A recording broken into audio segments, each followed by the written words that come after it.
ETF index mutual funds నేర్చుకుని stock మార్కెట్లో రాణించాలనుకుంటున్నారా? వెంటనే ఈ నెంబర్కి కాల్ చేయండి.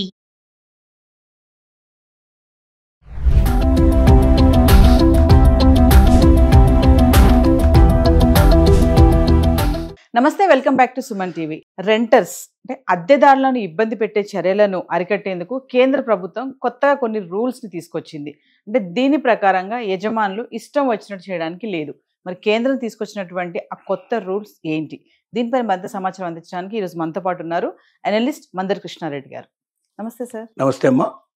సార్, రెంటల్స్ యొక్క ఓనర్స్ యొక్క రూల్స్ అండ్ రెగ్యులేషన్స్ కొంచెం చేంజ్ అయ్యాయి అంటున్నారు.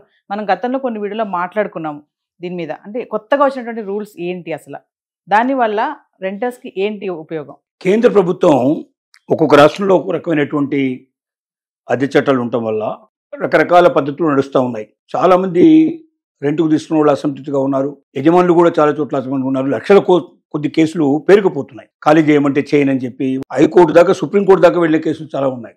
ఏళ్ల తరబడి ఖాళీ కాకుండా కూడా ఉన్నటువంటి పరిస్థితులు ఉన్నాయి. బలవంతంగా రౌడీలను, గుండాలను పెట్టి ఖాళీ చేయించినటువంటి కేసులు ఉన్నాయి. అసలు ఏ రకమైన అగ్రిమెంట్ రాయకుండా ఏళ్ల తరబడి ఉండేటువంటి పరిస్థితులు ఉన్నాయి.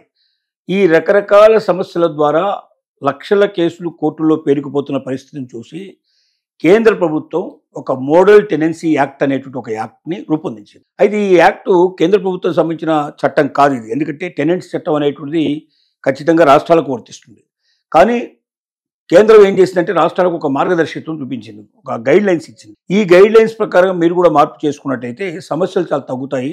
అటు అద్దెకి ఇచ్చిన వాళ్ళు, యజమానులకి కొన్ని సమస్యలు తగ్గుతాయి, అట్లాగే రెంట్కు తీసుకున్న వాళ్ళు కూడా సమస్యలు తగ్గుతాయి. ప్రభుత్వానికి కూడా తగినటువంటి ఆదాయం వస్తుంది దీనివల్ల. తర్వాత ఇన్కమ్ ట్యాక్స్ లోపల జరుగుతున్నటువంటి మోసాలను కూడా అరికట్టడానికి అవకాశం ఉంటుంది. రకరకాలైనటువంటి సమస్యలకి ఇది ఒక రకంగా మనం మార్గం చూపించినట్టుగా అవుతుందని ఈ మోడల్ టెనెన్సీ యాక్ట్ని అన్ని రాష్ట్రాలకు పంపించింది కేంద్ర ప్రభుత్వం. అయితే దీన్ని ఇప్పటికే 10 నుంచి 12 రాష్ట్రాలు ఇప్పటికే అమలు చేశాయి. మిగిలిన రాష్ట్రాలు చేసేటువంటి ప్రయత్నంలో ఉన్నాయి. ఏమిటి దీంట్లో ఉన్న మార్గదర్శకాలు? నెంబర్ 1 ఏంటంటే 2 నెలలకు మించి అద్దె తీసుకోవడానికి వీల్లేదు. అడ్వాన్స్ అది రెసిడెన్షియల్ అయితే. కమర్షియల్ అయితే మ్యాక్సిమం 6 months తీసుకోవచ్చు, అంతకన్నా తీసుకోవడానికి వీల్లేదు. ఇక్కడ కమర్షియల్ కాస్ట్ ఎక్కువ ఉంటుంది. కమర్షియల్ ఒకేసారి ఖాళీ చేయాలంటే కమర్షియల్ కొద్దిగా ఇబ్బంది ఉంటుంది. ఎందుకంటే ఆ వ్యాపారాన్ని ఇంకో దగ్గర షిఫ్ట్ చేయాలంటే టైం పడుతుంది. కాబట్టి వాళ్ళిద్దరు ఓకే అనుకున్న తర్వాత కూడా 5-6 నెలలు పడే అవకాశం ఉంది. కాబట్టి 6 నెలల డిపాజిట్ పెట్టుకునేందుకు అవకాశం ఇచ్చారు.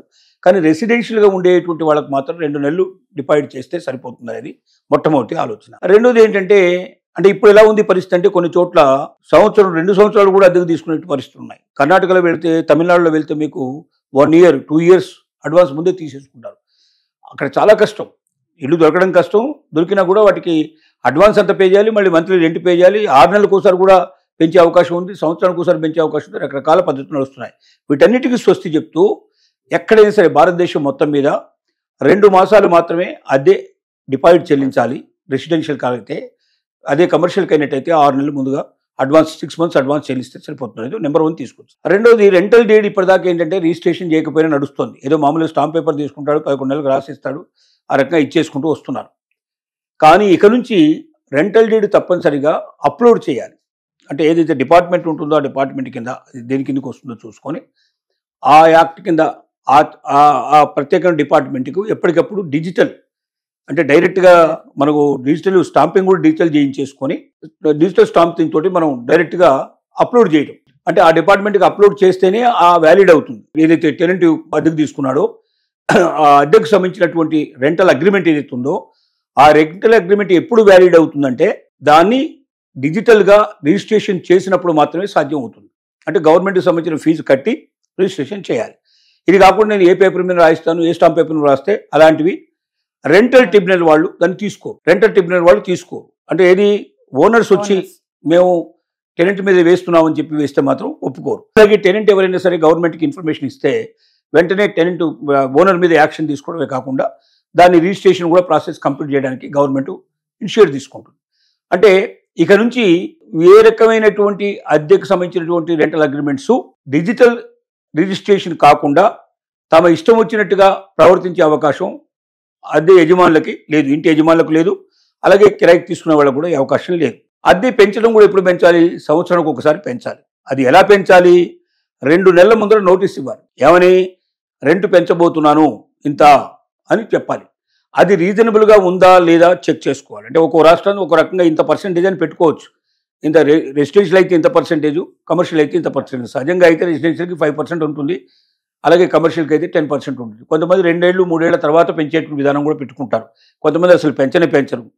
ఇలా రకరకాలుగా ఉన్నాయి. అన్ని రకాలు తీసేసి ఎక్కడైనా యూనిఫామిటీ మొత్తం ఇండియా లోపల ఎక్కడైనా సరే ఒకే రకమైన అద్దె రూల్స్ పాటిస్తే బాగుంటుందనే ఉద్దేశంతో కేంద్ర ప్రభుత్వం సూచించినటువంటి సూచనలేవి.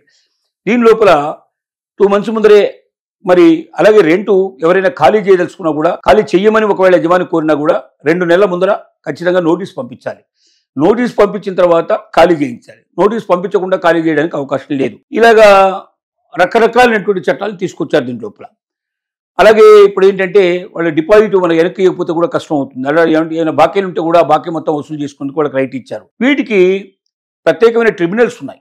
రెంటల్ ట్రిబ్యునల్స్ అని ప్రత్యేకంగా ఉన్నాయి. బయట కోర్టులకు వెళ్తే చాలా లేట్ అవుతుంది. సివిల్ కోర్టులకు వెళ్తే మీరు మిగతా కేసులన్నిటితో పాటు దీన్ని కూడా జత చేస్తే 3 నెలలకు ఒకసారి 6 నెలలకు ఒకసారి పిలుస్తారు వాళ్ళు. అలా పిలిస్తే 10 ఏళ్ళు 20 ఏళ్ళు కూడా నడిచే అవకాశాలు ఉంటాయి. అలా కాకుండా రెంటల్ ట్రిబ్యునల్ కేసులు ఓన్లీ రెంటల్ కేసులకు మాత్రమే ప్రత్యేకంగా పెట్టబడినటువంటి ట్రిబ్యునల్స్ ఇవి. ఈ ట్రిబ్యునల్స్లో ఎవరైనా సరే, ఇటు ఇంటి యజమానులైనా సరే ఛాలెంజ్ చేయొచ్చు, లేకపోతే రెంట్కు తీసుకున్న వాళ్ళైనా ఛాలెంజ్ చేయొచ్చు. ఈ చెప్పిన వాటిల్లో ఎక్కడ ఏ తేడా ఉన్నా ఖచ్చితంగా వాళ్ళు కేసు వేయడానికి అవకాశం ఉంది. ఎప్పటికి మాటికి ఖాళీ చేయడం కాకుండా ఒక 11 monthsకే ఇవ్వాల్సిన అవసరం లేదు. దీన్ని డిజిటల్గా అగ్రిమెంట్ చేసుకున్నారు కాబట్టి 3 ఏళ్ళ 5 ఏళ్ళ వాడు ఎంతకాలం మాట్లాడుకుంటే ఇంతకాలం వాళ్ళు చేయడానికి అవకాశం ఉంది. దాంట్లో పెట్టుకోవచ్చు 2 months condition, either two side ఏ సైడ్ అయినా సరే 2 ఏళ్ల ముందర నోటీస్ ఇచ్చేసి ఖాళీ చేసేట్లు పద్ధతిలో పెట్టుకోవడానికి అవకాశం. ఇది అమల్లోకి వస్తే చాలా వరకు రెంటల్ సమస్యలు తగ్గిపోతాయి. ఎందుకంటే మాటికి పెంచమనడం కానీ, ఇంకోటి ఇల్లు బాగు చేయడం కూడా, అంటే ఏదైనా పాడైపోయినా లేకపోతే కలర్స్ వేయించాల్సి వచ్చినా ఇలాంటివి వేయడానికి ఒక నోటీస్ పంపించాలి. ఏది ఎవరైతే రెంట్గా ఉన్నారో వాళ్ళు ఇన్ఫర్మేషన్ పంపించాలి. ఆన్లైన్ అయినా పంపించలేదు, వాట్సాప్లో పంపించినా ఇప్పుడు అన్నీ కూడా చెల్లుబాటు అవుతాయి. ఏమని, ఇల్లు మీరు సంవత్సరానికి ఒకసారి పెయింటింగ్ ఇస్తున్నారు, లేకపోతే మేము దిగిన తర్వాత 1 year లోపల మీరు పెయింటింగ్ ఇస్తున్నారు, 6 monthsలో చేయిస్తున్నారు, ఇంతవరకు చేయించలేదు కాబట్టి మేమే చేయించుకొని ఆ డబ్బుని మీ దాంట్లో వచ్చి కట్ చేసుకుంటాం అని వాళ్ళకు నోటీస్ పంపించేసి వీళ్ళే స్వయంగా దాన్ని బాగు చేయించుకోవడం కానీ పెయింటింగ్ వేయించుకోవడం చేసి ఆ బిల్స్ ఏమున్నాయో ఆ బిల్స్ని వాళ్ళకి అప్లోడ్ చేసేసి ఆ బిల్స్ ప్రకారంగా అమౌంట్ కట్ చేసేసి వాళ్ళకి రెంటల్ కట్ చేసి కూడా వాళ్ళకి పంపడానికి అవకాశం ఉంది. అంటే కొంత స్వేచ్ఛ ఇచ్చారు. టెనెంట్గా ఉండేటువంటి వాళ్ళకి కొన్ని హక్కులు ఇచ్చారు, కొన్ని స్వేచ్ఛ ఇచ్చారు. ఆ స్వేచ్ఛను ఉపయోగించుకొని చేసుకోవచ్చు. అట్లని ఈ ఇంట్లోకి వచ్చాను 10 ఏళ్ళు ఉన్నాను 12 ఉన్నాను ఇల్లు నాదే అని చెప్పి కబ్జా పెట్టడానికి అట్లాంటి అవకాశాలు లేవు. ఎన్నేళ్ళు ఉన్నా టెనెంటే. ఇంతకుముందు మనం సుప్రీంకోర్టు కేసు కూడా మనం చూసుకున్నాం. కాబట్టి వీటన్నిటిని దృష్టిలో పెట్టుకొని టెనెంట్ కొంచెం నిశ్చితగా ఉండడానికి, మాటికి ఇల్లు మారాల్సిన అవసరం లేకుండా, ఎక్కువ పెంచాల్సిన అవసరం లేకుండా, రెంట్ పెంచకుండా జాగ్రత్తగా ఒక బడ్జెట్ ప్రకారం తయారు చేసుకున్న తన జీవితాన్ని కొంచెం సంతోషంగా గడపడానికి ఒక అవకాశాన్ని కల్పించడం జరిగింది. అయితే ఇది టెనెంట్ ఏదైతే మోడల్ టెనెంట్ యాక్ట్ ఏదైతే ఉందో అది కేంద్ర ప్రభుత్వం చేసింది. అది అమలు రాగదు. ఎప్పటిదాకా అయితే రాష్ట్ర ప్రభుత్వం దాన్ని అమలు చేయదో అప్పటిదాకా జరగదు. పరుగున్నట్టు ఆంధ్రప్రదేశ్ కూడా ఇప్పటికే దీన్ని అమలు చేసింది.